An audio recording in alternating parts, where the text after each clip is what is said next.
y dos, y dos, una, y dos, una, y dos.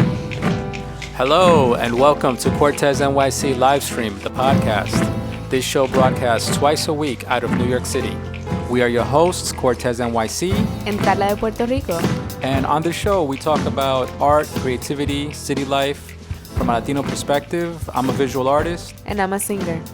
And this is episode 16, Color of Life. And once again, we have Dr. Greedy back with us as a guest. We're going to have a conversation about color. And on Cultural Talk, we're going to be talking about different fusion foods and different fusion Latino restaurants. And at the end, as always, Hablando Español. And just a quick note, we had some technical difficulties in the first half of the show. Please bear with us.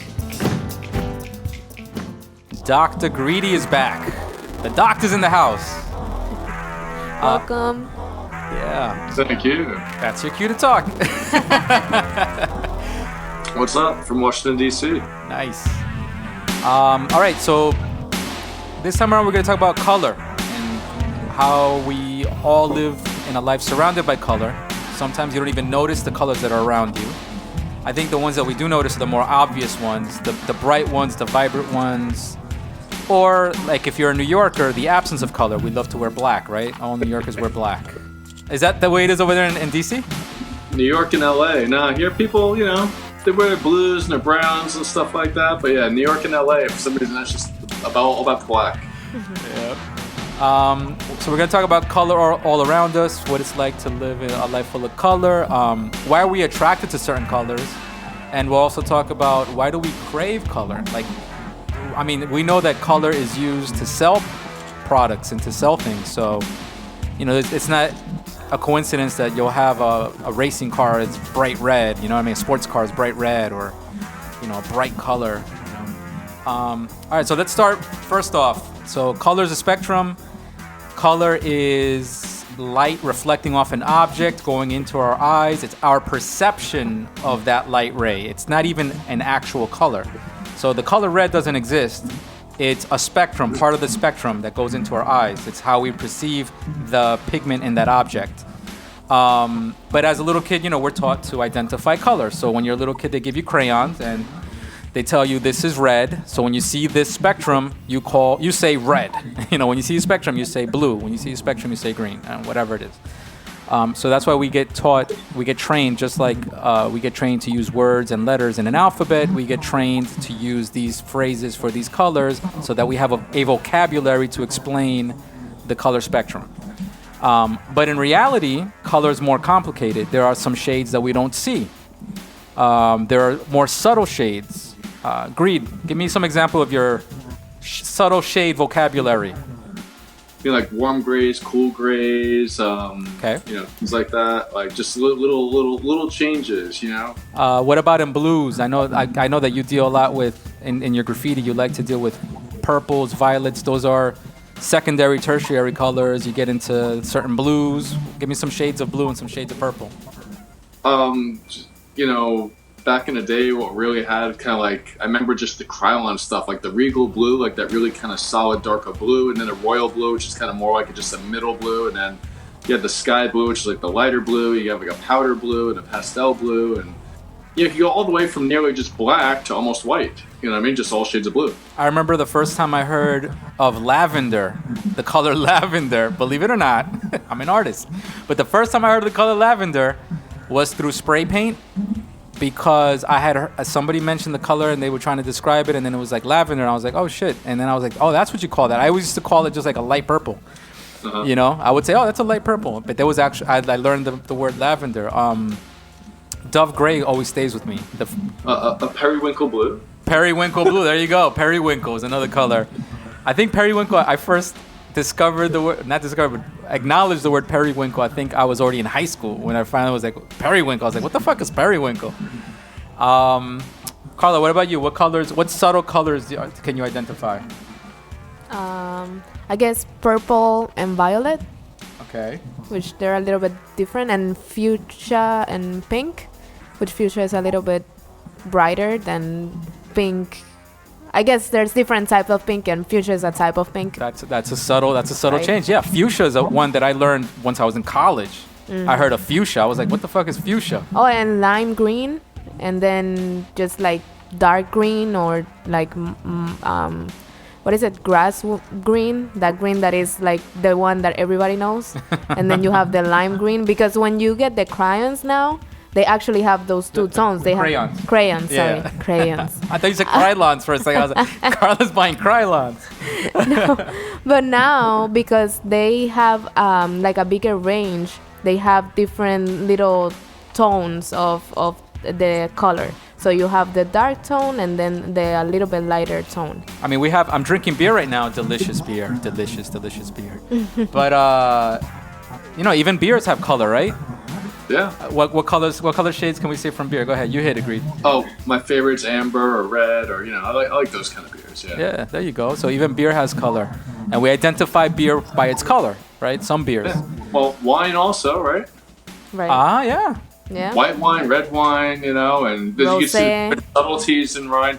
I went to this one wine bar once where the whole tabletop was different splotches of different reds and what those different reds, what wines they were. You can see all the subtleties for the different wine colors. I went to a thing about cognac, a Remy thing, where they were showing you how they make the cognac and all that, and they showed us all the different tints and how the different age gives you a different tint and all that kind of And thing. different flavor. Yep.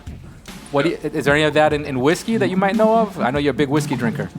Well, yeah, it's the whole thing. When you age it in the oak barrels, it's how long it's in there and what kind of wood you use and how the wood's burnt. I mean, that's all going to affect the color of the alcohol, no matter what it is, Yep. And so if you're a painter, I'm a graffiti artist. I like to spray paint, but I paint, with oils and acrylics. And if you're a painter, and you're studying art and you're studying color, burnt umber is a big thing. Burnt umber, ochre is another earth tone. And these tones are tones that, because they've been used for so many centuries in classical art, we use it in our clothing. We use it in our home decor a lot. You see it a lot in home decor. You see ochre, umber, sienna is another color that you might not catch it right off the bat, but sienna is like a light brown, like a tan. You hear the colors taupe, and I don't know if I'm pronouncing that correctly, but taupe and beige is another one. Mauve is like a lavendery kind of gray, right? All right, so we got past the vocabulary of colors, right? We can go on forever and ever with all the different colors of yellows and blues and reds and all that, and browns and all that. How do you organize these colors, right? So as an artist, if you study art, first thing you're going to learn is color wheels. That's something that is taught. In painting class in college, I first learned about something called a color triangle. I didn't know that there was a triangle. So there's a color wheel and there's a color triangle. And these are just methods that artists over the centuries created to kind of organize the spectrum for you, the vocabulary of the spectrum. It's not legitimate. Like, it's not like this is really scientific. It's more like a visual way of organizing, kind of like a times table, like a dictionary? Or a dictionary, exactly. You can, exactly. No, you know what? Good. That's why Dr. Greed is a guest. But no, a dictionary. It's more like a dictionary. So color wheels and color triangles are a little more like a dictionary where you can add and subtract names for the color spectrum that you're trying to describe. And depending on how many mixtures you do, you can have an infinite amount of mixtures that will give you different names to call the different parts of the spectrum, right? So I'll give you an example. In the Delacroix triangle, you start with your primary colors, the three, which are the yellow, the blue, and the red. You take those three and you mix those and you end up getting the in-between. So yellow and blue will become green, red and blue will become a purple or a violet. You break down the three colors and you'll get your next combination of colors, right? Now, when you mix your tertiary colors, or your let's say your green and your orange, your purple and your, whatever is left there, you start to get other shades, right? These other shades will start to create your browns, which in the Delacroix triangle, I believe they call brown russet. They call the blue-gray mixture, they call that slate. And the other one, the greenish orangey mixture, they call that citron, I think. I think it's called citron. And then if you take those colors and mix those, you end up with grays. And that's where you end up with these odd grays, these like orangey grays, cooler grays, and more purpley grays. You know what I mean? And those colors are the ones that painters use to trick the eye and give you that illusion of gray without totally flattening out the paint. So if you look at paintings, oil paintings, where people are really playing with color, you'll notice that the grays and the shadows, they're not just black or white. They actually have color in them if you compare it to a flat black-white mixture. So learning that was a big tool back in the day. And it was added to my vocabulary as a painter when I started to look for spray paint, especially now that you go to Montana Paints or, what's another brand? You got Montana, you got Iron Lake. What else you got, Greed, out there? What other spray paint brands? You got Evolve, you got Cobra, you got, so many, yeah. Yeah, and now they have expanded their palette where they can offer you those subtle grays. They have weird names for them now. They have the funny one. They're named after graffiti artists, some of the colors, Yeah. I think one of the ones that cracked me up was there was like a really dark black, purple, or blue. I think it's called Vampire or something like that. And there was another color that I saw. It's called Galaxy something. Well, isn't it interesting that they'll name a color with a feeling association of what feeling that color brings to you? Like Vampire Gray, Galaxy Blue. It's like it brings a feeling to you just when you look at it. You get that feeling from the color that this is kind of what it represents. Yeah. Color affects us in a lot of ways. Colors affect our body, our health, our mind, our emotions, everything. There's signals for us. I mean, color is a big deal. Actually, color is energy, So when you look at red, what you're looking at is a pigment that reflects all the red light out of it. So actually, there's no red in there. It's just reflecting the red light back out at you. What about black and white? What is that? So black and white are like both ends of our spectrum. What white is, it reflects every color out at once. What black is, it holds every color in at once. And that's why a lot of people feel comfortable wearing black, especially a lot of people that have a lot going on, that are, pretty famous. They deal with a lot of stuff because it kind of holds all the energy in and kind of guards you because people can't tell what colors are emanating from you. Wow. All right. Colors also relate to all our acupuncture meridians and organs in the body too. Like the colors green are associated with liver, gallbladder. The colors red with your intestines and heart and some of your glands in your body. Yellow with stomach and spleen and pancreas. So all these have different health elements to it too, in philosophies of Chinese medicine and back into the Ayurvedic medicine and things like that also. Wow. There's color therapy that some people do too to help with your health and your well-being and your emotions. Where did you hear about color therapy? Just through the years, like we'd have people wear special glasses, and that will change things in their body. It'll change muscles, change their organs, and then while they have the special colored glasses on or look at a certain color, we do a therapy on them, so it kind of links it from both sides to get an effect in the body. Wow, I never even heard of this. Carla, have you heard of this? No. But I actually saw something about they put some water on your feet, and then your feet start releasing toxins, and then at the end you see how dirty the water is from all the toxins, and then it will tell you how bad your health is inside, because everything that you have going on, I don't know how it relates, but it's on your feet supposedly, and then everything, like all the grease, everything that you have there, then at the end you see it and they will tell you, okay, your health is like this, like that, depending on the color and how much is on that water. Is that just because you had dirty feet, or is that actually no. I don't know if you have heard of that. They put electrodes in the water that create ions, so different charges in the water, and it opens up the pores in your feet, and your body just starts dumping the toxins out. And from what color the toxins are, you can tell what it is in the body. Oh, okay. Wow. See? All right. So, going back to paint. So, Greed, I guess after hearing all of that, it must be difficult for you to go paint shopping, because how do you pick the colors? How do you choose your color? It depends what mood I'm in, okay. Like I go in, I walk in, I'm like, yeah, purples and blues, or I'm like, no, I want like orange and yellow and brown, or I just kind of go in and like feel like I want some of this, feel some of that. because to me, like, colors bring a feeling to me.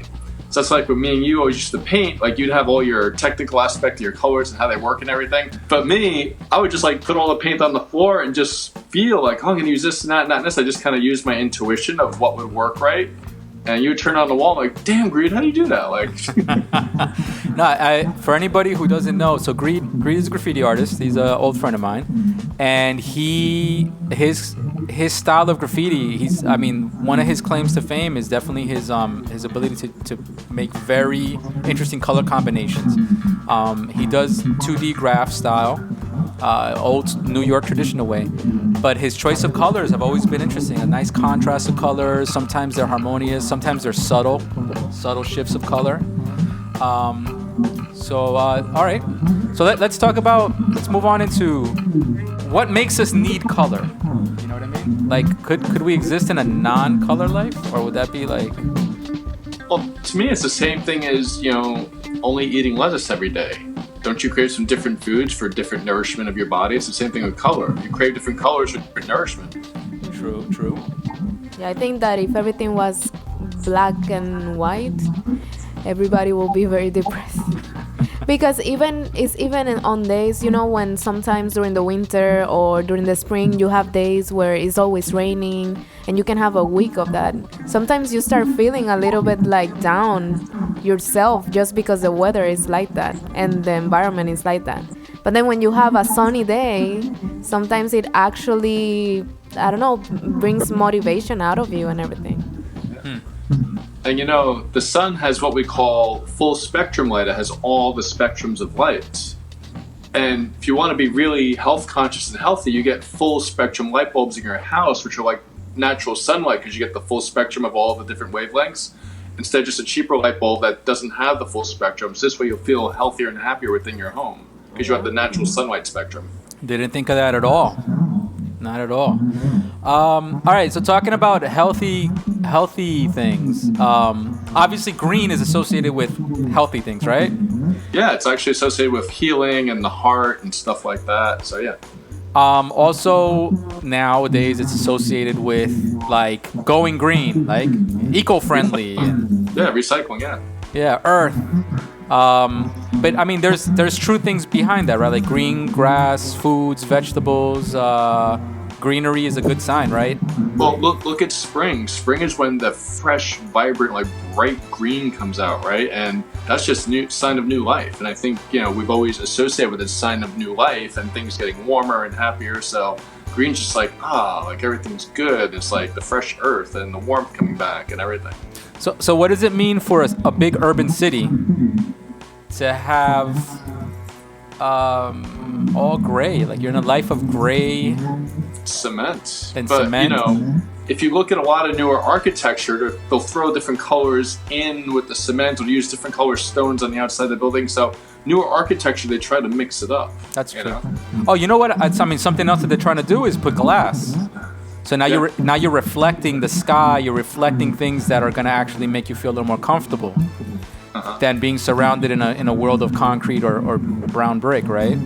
Yeah, it'll let more natural light come in, so you don't need to use many light bulbs inside, and that's true. All that stuff. That's true. All right. Back to color, Carla. What about in the world of makeup? Like, what's color for you? I mean, in makeup, I try to go more natural because I don't feel comfortable mixing like crazy colors on my eye because I don't know how it's gonna look at the end. I don't want to look like I have a lot of color and then at the end it looks like black.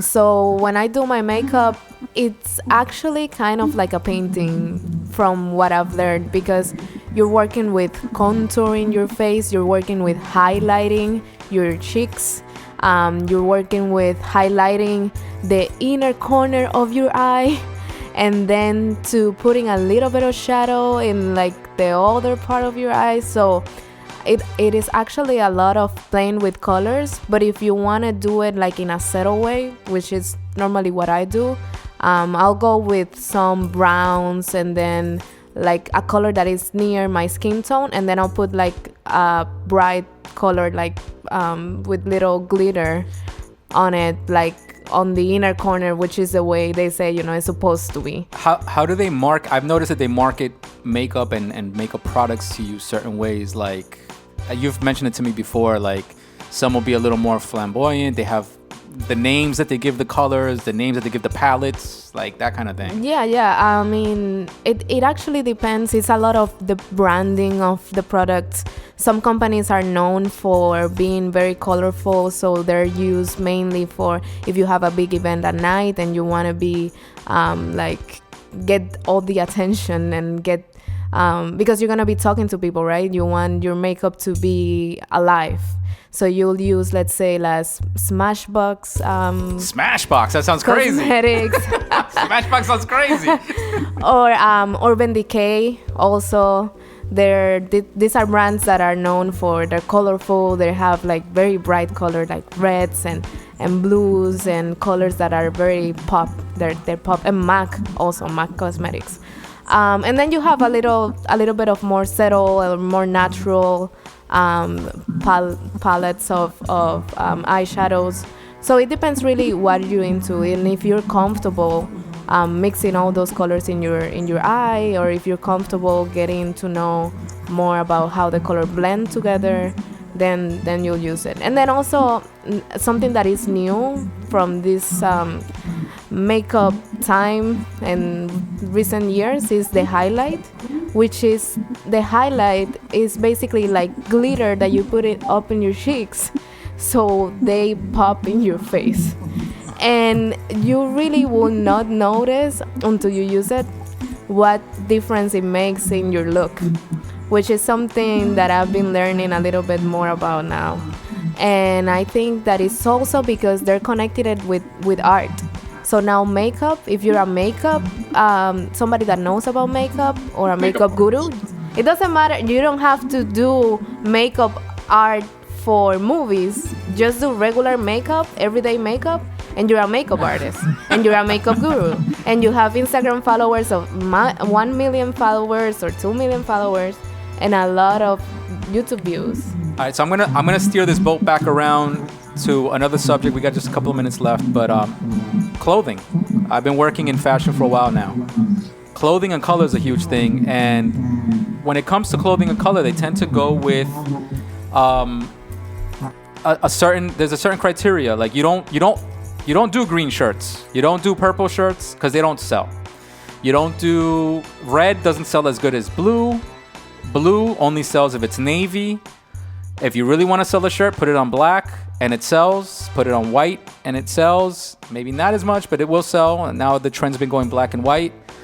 It's there's a vocabulary in fashion that is really being catered to the audience now, that they know how to pinpoint who they're going to sell to. They know that market is gonna buy certain colors, certain styles. And we're not even talking about fashion cuts or anything. We're just talking about color. They already know what's gonna sell. Earth tones for certain ages, like certain aged people like certain earth tones, as opposed to bright colors or vibrant colors. The younger kids want the brighter colors. And that's something that I think people have been pushing back a little bit also in fashion. The color coding for genders, you know what I mean? Pink for girls, blue for boys. People have been pushing back on that. Not necessarily that they've been winning the pushback, but I see, not in mass markets, but I've been hearing these things where people trying to challenge that old standard, and trying to say, well, girls don't always buy pink. They don't always buy red. You know what I mean? Greet, where else does color work for you? Where else do you see color? Oh, cars, furniture. Cars is a big one, yeah. Yeah, I mean, because I was just the other day walking home from work, and like cars going by, and I'm waiting at a red light, and it's just all the cars are up here. This low thing, like down here, just a warmer matte gray, just like whoa, and there's this big ass like Lamborghini, just like half the height of all the other cars, just cruising by. It's like whoa. It's like you're sitting in the ocean, you see a shark go by, like whoa. Yeah, sports cars. There's no coincidence that sports cars will be colored a certain way and to grab your attention. I think the last thing that I could think of is this a conscious thing? can we control our likes and dislikes of color? Can we try to break old habits of color? What do you think, Reed? I think you should try to. You might just walk in a store and be like, nah, I don't know about this, I don't know about that. It's like a friend of mine came to town recently, and we were going out to a show, and I'm like, hey, what should I wear? Should I wear this? Should I wear that? And she looks in my closet, and she pulls out like these mustard yellow pants, and like I had this navy blue shirt with these little fine kind of silvery gray designs on it, like a pattern. She goes, I think these are perfect, and I'm like, wait, I'm nervous here. Like, this is making me really nervous.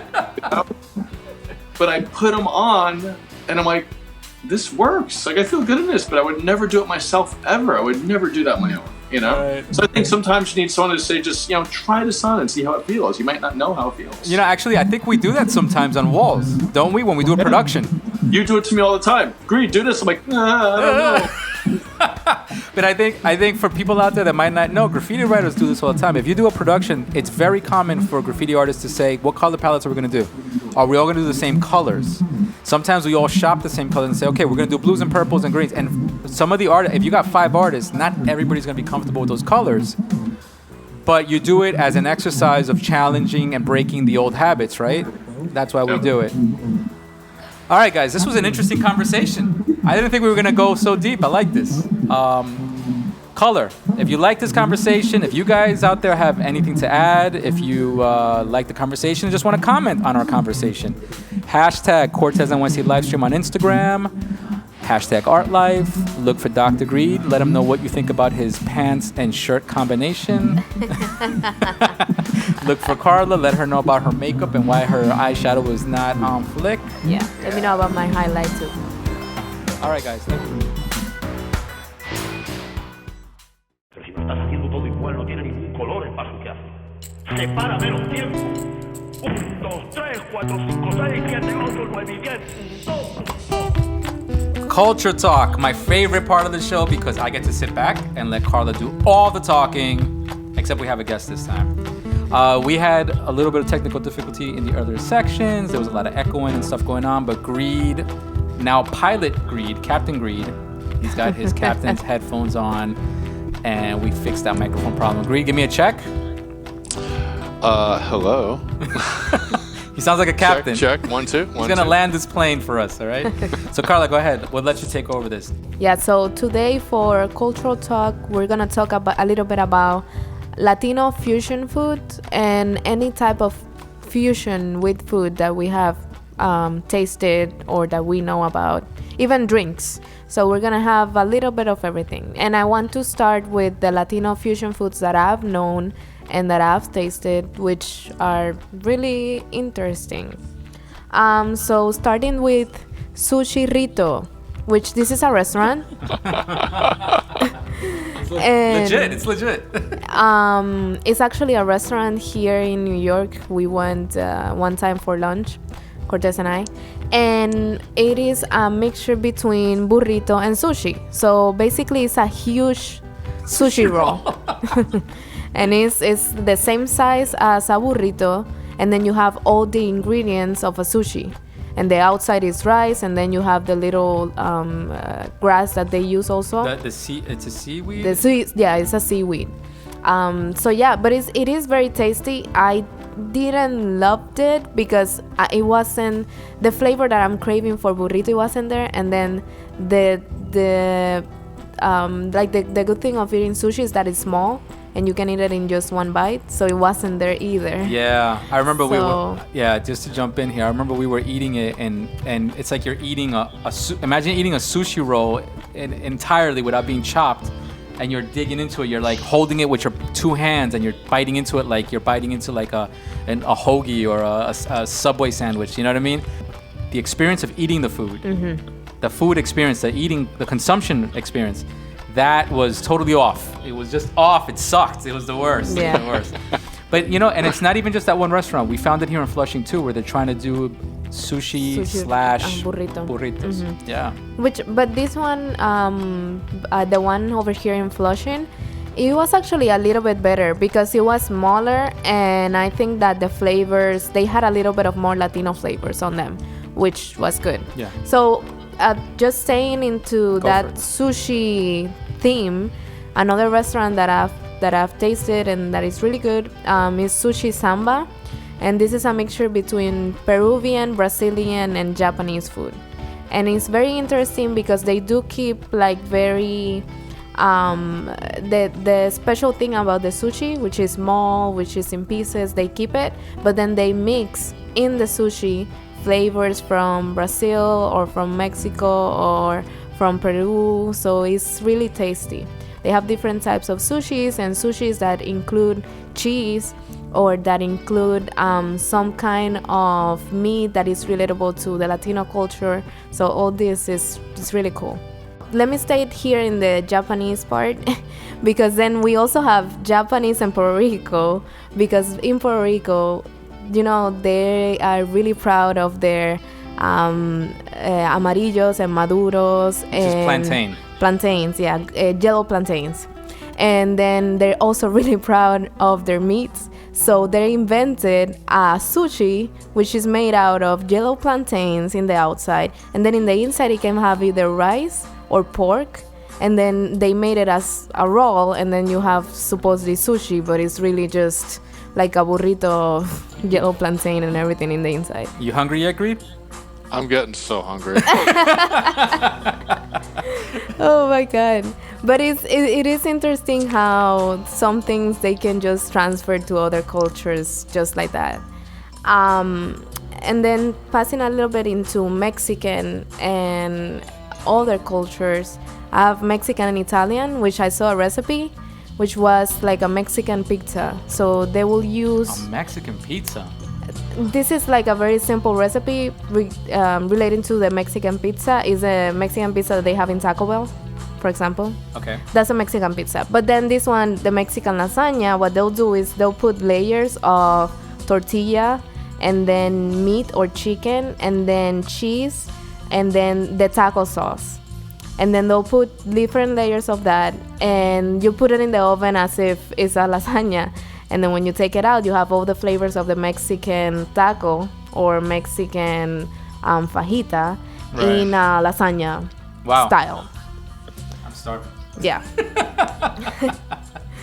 And then another one, it will be tacos and the Korean flavor, which I've heard, I've never tried it, but I've heard that they're really, really good, right?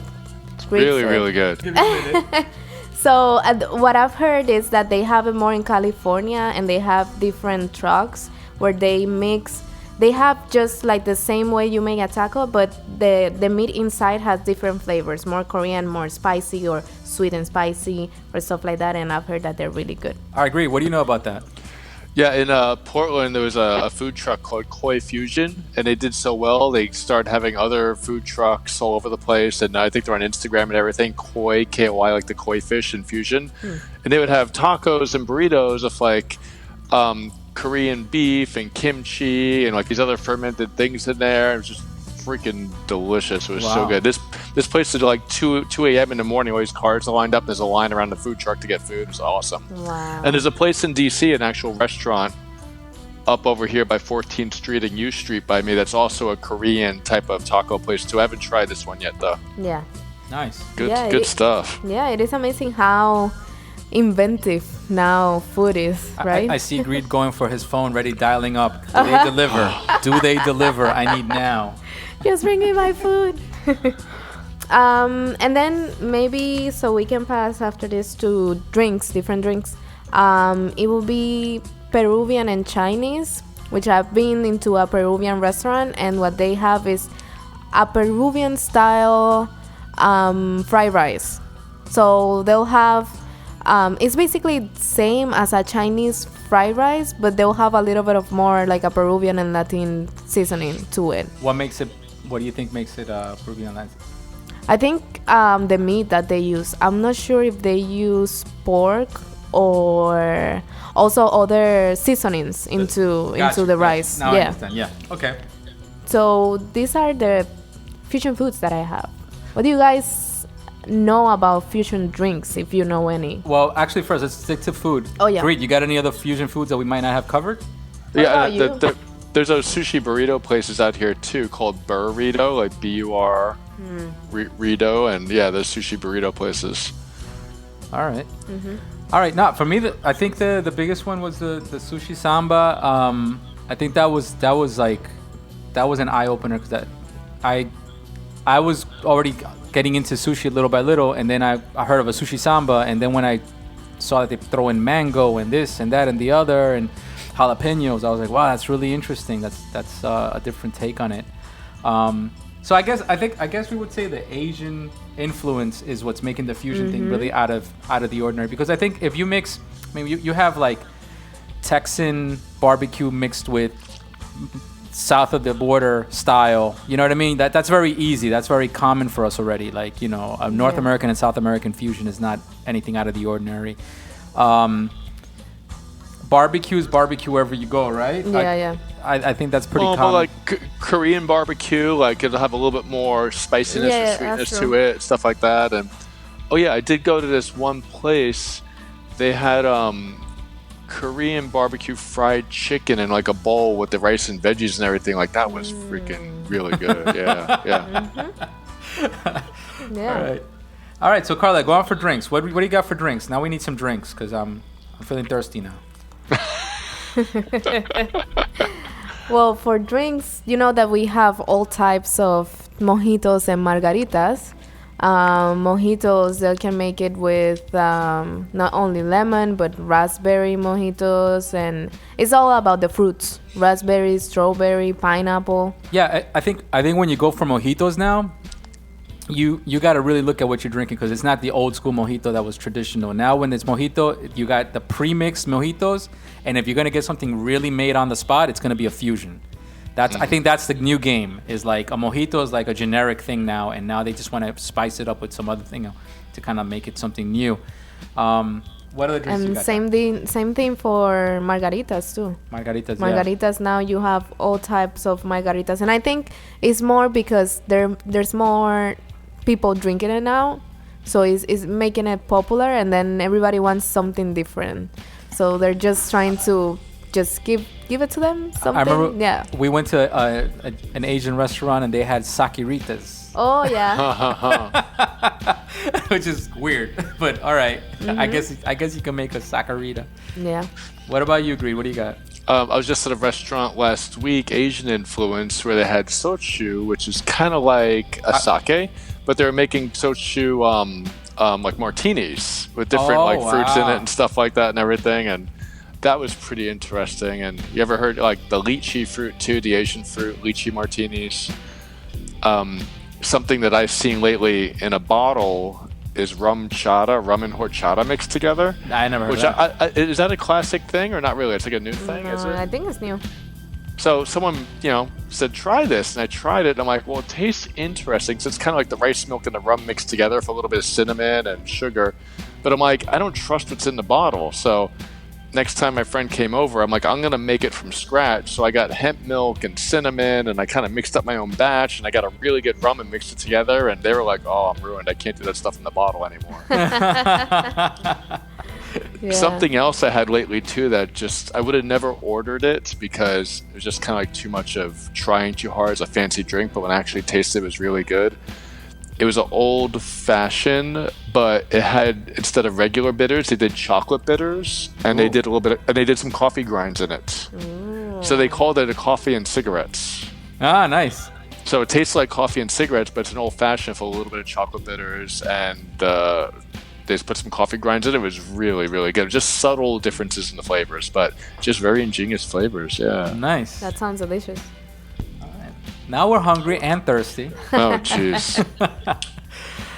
All right. So, if you like what we talked about, you can hashtag cultural talk, and then you can also hashtag Cortesnyc Livestream and let us know what you think about. Maybe give us some feedback, some comments. If you have tried any fusion foods, let us know. And we're in New York, so if you know of any restaurants in New York we should check out, send us a link. Yeah. We'd always open for suggestions. If you've been to New York, you tried something interesting here, I'm open for that. And Greed, you're in DC, right? Yeah, in DC. So A lot of good restaurants out here. I was shocked. That's one reason I moved here. I'm like, oh, I could live here. All right. So if there's anything you want to shout out for Greed to follow up on in DC, just hashtag us, post on Instagram for this episode, Color of Life, and just let us know, because, you know, food is part of the color of life, right? You wanted me to teach you, right? This is street reality. Hablando Español, my favorite part. We get to speak Spanish, and this time is my favorite because we got Dr. Greedy. We got a in-house guinea pig. Yeah, so vamos a hablar español. Let's talk Spanish. So the first word I have is colors, which means colores. Greedy. Colores. Yes. Okay, all right, you got it. All right. Okay, second word is nature. What? Nature? Nature. Yeah. Okay. Which in Spanish means naturaleza. Go ahead, Greedy. Naturaleza. Naturaleza? Yeah. Yeah. Oh, okay. Yeah. Okay. Naturaleza. It's almost like naturalized, like naturaleza. Exactly. Okay. Yeah, nice. There you go. Okay, so another word relating colors. I don't know really how to say it in English. It is colorido. It basically means when something has color. I don't know if it's colorful. Colorful So colorful. means colorido. Colorido. Colorito. With a D. Colorido. Colorido. Yes. Yeah. Okay. Kind you of like go. my language sometimes. It's colorful. Exactly. Yeah. All right. Greed's doing good. Okay. The next one will be fusions. In Spanish means fusiones. Fusiones. Yes. Wow, he got that one good. Yeah. You got that one good. Fusiones. Okay. So another word that is very similar to fusions is like mix or mixture, which will be mezcla. Mezcla. Yes. Wow, he's got that one good. That one's came out really good. All right, good. Greedy's doing good. Okay, and then the last one that I have, but then you guys are open to tell me whatever. Oh yeah, we got something to stump you. Okay. Is drinks, which means bebidas. Bebidas. Yes. Yeah. He's got it. He's traveled a bit. And then eventually borracho, right? Exactly. Borracho. Borracho, yeah. All right, so Greedy, what do you got? Can you stump us? All right. How about, we're talking about food and drink and everything. Like when you eat something, it nourishes you. So how about nourishing? Nourishing. Like, well, okay. Before we go into nourishing, because I'm gonna Google search it right now. What about when you're full? Está lleno. Let's start with that. O estás in Puerto Rico. We also said like abastecido, but that's like a very different, difficult word. So lleno. Lleno? Yes. So lleno means full. Lleno. So if you go to somebody's house, you go to a friend's house and his grandma is serving food and you got more than enough, you gotta be like, okay, ya, estoy lleno, like I'm full. Estoy lleno. And then nourishment. Oh, got it. No. See, Greedy always stumps us. No, but it's not. It is that. That's what it is. So nourishment in Espanol is alimento. But wait. Try it. Greedy, go for it. Alimento. Very good. Good. Because I know where he was coming from. He was coming from, how do you say something that's good for you? And alimento is something that my mother would say. She said, esa comida no tiene nada de alimento. Eso no te va a alimentar nada. Meaning it's not going to nourish you. It's not going to give you the nutrients or the things that you need to give you, And it's interesting, in Latin, the digestive tract is known as the alimentary tract. Yeah. Nourishment, alimento. Nice. Greedy is I know. He is your... I cannot invite him to this section anymore. Greedy be stumping you. I'm never gonna be on this show again. You guys are kicking me off. No, this is good. Next time Greed comes on, Carla's gonna be like, we don't have this last section anymore. It doesn't. I'm sorry. We don't talk Spanish anymore. No, Our computer battery's going dead. Sorry. All right, listen. So I think we're good. Yo, Greed, thank you for the stump, man. That's actually you started a new trend now. Now people are gonna try to stump us. Watch. Exactly. All right, thank you guys for joining us. Greed, thank you for joining us. Carla, thank you. No, thank you.